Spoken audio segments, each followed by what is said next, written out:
और प्रधानमंत्री जो नरेंद्र मोदी जी हैं, जब वो फाइनेंशियल कमेटी के चेयरमैन थे, जब वो मुख्यमंत्री थे यहाँ के, 2011 में एक कमेटी बनी थी। उनकी कमेटी की जो रिकमेंडेशन थी ये था कि हम एमएसपी पे अगर हमारी सरकार आएगी तो गारंटीड कानून बनेगा। जो लागत किसान की आएगी वो बीज की आएगी, खाद की आएगी, दवाई की आएगी, उसकी लागत आएगी, तो उस पर 50% हम जोड़ कर उसका मुनाफा किसान को दिया जाएगा। अधिकारी अगर उनको तंग करेगा तो उनको तंग नहीं होने दिया जाएगा। अधिकारी के खिलाफ कार्रवाई करेंगे जब हमारी सरकार आ जाएगी। आज उनकी सरकार आ गई है। जो उन्होंने यहाँ पे कहा था, जब बारडोली से जो कहा यहाँ पे सरदार पटेल की कर्मस्थली से कहा, उस बात को आज बंद है। आज पड़ेगा, किसानों को निकलना पड़ेगा। और यहाँ पे आज़ादी मिली थी देश को, यहाँ से तो आज़ादी की लड़ाई शुरू हुई। ये वही तो है जो बारडोली आंदोलन शुरू हुआ। सरदार पटेल की ये कर्मस्थली है, यहाँ से ही आंदोलन शुरू हुआ। और एक ईस्ट इंडिया कंपनी के खिलाफ आंदोलन शुरू हुआ। आज तो बहुत कंपनियां आ गई बाहर की, उन सब कंपनी के खिलाफ ये आंदोलन फिर शुरू हो गए। और जो खेडूत समाज है ये इसकी अगवानी करेगा। हम इसलिए आए, इनसे अपील करने आए, इनको जोड़ने आए, इनको कहने आए कि डरने की जरूरत नहीं, झंडा हाथ में लो और आगे बढ़ो। जिस हिसाब से गुजरात का जो खेडूत समाज है उसकी जमीनें लुटी जा रही है, उसको भाव यहाँ पर नहीं मिलता, वो आंदोलन करता है तो जेलों में डाला जाता है। दिल्ली में एक बड़ा आंदोलन चल रहा है। 3 कानून भारत सरकार लेकर आई है, उससे खेडूत समाज का पूरे देश का नुकसान होगा। एमएसपी पे कानून नहीं है, उसकी कानूनन गारंटी दे। और प्रधानमंत्री जो नरेंद्र मोदी जी हैं, जब वो फाइनेंशियल कमेटी के चेयरमैन थे, जब वो मुख्यमंत्री थे यहाँ के, 2011 में एक कमेटी बनी थी। उनकी कमेटी की जो रिकमेंडेशन थी ये था कि हम एमएसपी पे अगर हमारी सरकार आएगी तो गारंटीड कानून बनेगा। ये रिकमेंडेशन उनकी थी। और ये भी उनका ये स्पीच इसी जगह से उन्होंने स्पीच दी। ये दिया कि जो लागत किसान की आएगी वो बीज की आएगी, खाद की आएगी, दवाई की आएगी, उसकी लागत आएगी, तो उस पर 50% हम जोड़कर उसका मुनाफा किसान को दिया जाएगा। अधिकारी अगर उनको तंग करेगा तो उनको तंग नहीं होने दिया जाएगा। अधिकारी के खिलाफ कार्रवाई करेंगे जब हमारी सरकार आ जाएगी। आज उनकी सरकार आ गई है। जो उन्होंने यहाँ पे कहा था, जब बारडोली से जो कहा यहाँ पे सरदार पटेल की कर्मस्थली से कहा, उस बात को आज बंद है। आज वे देश के प्रधानमंत्री है।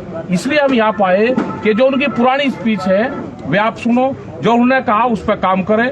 आज पूरे देश के जमीनों को बेचने का काम कर रहे हैं, आज पूरे देश के संस्थानों को बेचने का काम कर रहे हैं। अंडर प्रेशर, प्रेस के ऊपर भी प्रेशर है, किसान के ऊपर भी, जो फार्मर्स है, जो खेडूत है, उसके ऊपर भी प्रेशर है, और जो व्यापारी है उसके ऊपर भी प्रेशर है। नौजवानों को रोजगार देने की बात करी थी, 2 करोड़ रोजगार हर साल देने की बात करी थी, बेरोजगार कहाँ गए? तो ये सारे चीजों के लिए आए हैं। और देश में बड़ा आंदोलन दिल्ली में चला हुआ है। 4 महीने से ज्यादा किसानों को हो गए। जो खेडूत समाज है उसको 4 महीने से ज्यादा हो गए।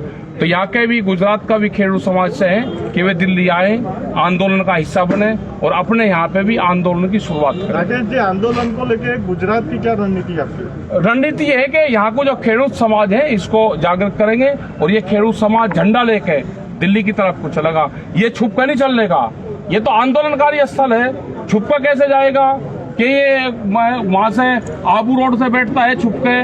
पुलिस का जो प्रेशर है वो यहाँ पे है। अगर कोई यहाँ पे माला डालने आ रहा है तो पुलिस उसको जाकर दबोचती है। तो ये पुलिस प्रशासन है, इन्होंने एक ही भाषा अभी जानी। पिछले 20 साल में एक ही भाषा इन्होंने जानी है। अब वो भाषा इनको चेंज करनी पड़ेगी। वो भाषा देश में, गुजरात में नहीं चलेगी। गुजरात भी हिंदुस्तान का ही एक अंग है। ट्रैक्टर से आंदोलन करना पड़ेगा, किसानों को निकलना पड़ेगा। और यहाँ पे आजादी मिली थी देश को, यहाँ से तो आजादी की लड़ाई शुरू हुई। ये वही तो है जो बारडोली आंदोलन शुरू हुआ। सरदार पटेल की ये कर्मस्थली है, यहाँ से ही आंदोलन शुरू हुआ। और एक ईस्ट इंडिया कंपनी के खिलाफ आंदोलन शुरू हुआ। आज तो बहुत कंपनियां आ गई बाहर की, उन सब कंपनी के खिलाफ ये आंदोलन फिर शुरू हो गए। और जो खेडूत समाज है ये इसकी अगवानी करेगा।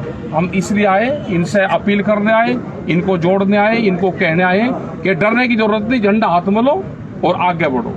जी, सरदार की कर्मभूमि से किसानों को क्या संदेश देना चाहते हैं? किसानों को संदेश ये है कि ट्रैक्टर से ये आंदोलन अब चलेगा। पहले गाड़ी से चला, सरदार वल्लभ भाई पटेल ने गाड़ी से आंदोलन करा, अब ट्रैक्टर से आंदोलन होगा, गाड़ी से नहीं होगा।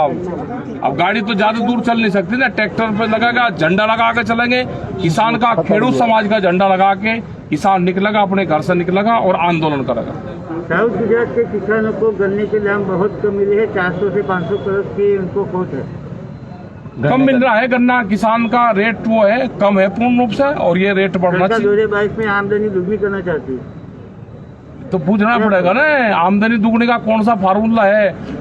लागत बढ़ेगी, फसलें कम रेट पे बिक रही और आमदनी दुगनी होगी। वो जो मैथ का टीचर है उससे हमको भी तो मिलना है ना, कहाँ है रहता है। किसान एकजुट नहीं हो पा रहे हैं। हो जाएगा, एकजुट हो जाएगा, धीरे धीरे एकजुट होगा। आज यहाँ पे आए हैं तो आंदोलन की शुरुआत होगी और खेडूत समाज एकजुट होगा, आंदोलन करेगा, किसानी का झंडा लगा कर आंदोलन करेगा। Okay, thank you. Thank you.